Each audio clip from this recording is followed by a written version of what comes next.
हारून रशीद ना अपने महल की छत पे टहल रहा था, सबसे ऊपर वाले चवारे पर। नीचे से हज़रत बहलोल दाना गुजर रहे थे, ऊपर उसके साथ सिपाही भी थे, गनमैन भी थे। उसने कहा ये बाबा तो ज़रा ऊपर उठाओ। उन्होंने एक डोली, एक टोकरी समझ लें, उसको रस्सियाँ बांध के नीचे फेंका। नीचे जो सिपाही थे उनको कहा कि ये बाबा जी को पकड़ के इसमें बिठाओ। उन्होंने जबरन थामा बाबा जी को, उसमें डाला, ऊपर वालों ने खींच लिया। 2-3 मिनट लगे।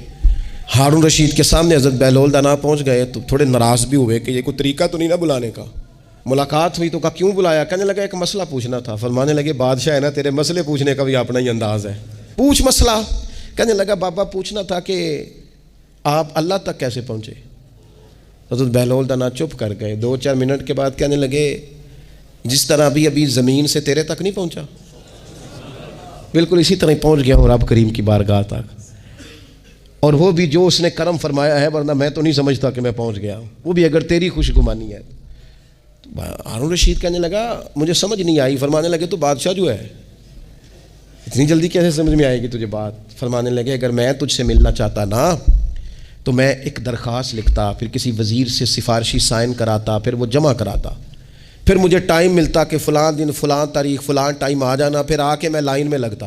फिर भी तू बादशाह है, तेरा मूड बनता मिलने का कि ना बनता। जब मैं चाहता तो पता नहीं कितना टाइम लग जाता, जब तूने चाहा है ना तो 1 मिनट भी नहीं लगा। फरमाने लगे मैंने दावा ही नहीं किया कि मैं जद्दोजहद करके पहुंचूंगा, मैंने तो रब की बारगाह में आजिज़ी की है, फिर रब ने ही करम फरमाया है, उसी ने मेहरबानी की है। माना कि मोहब्बत के सफ़र में हर गांव पे 100 मुश्किल है, लेकिन ये सफ़र आसान भी है। घर साथ तुम्हारा हो जाए, उसके करम का साथ रहा है, उससे आफ़ियत मांगी है, अपने आप को उसके सुपुर्द किया है तो उसने करम कर दिया।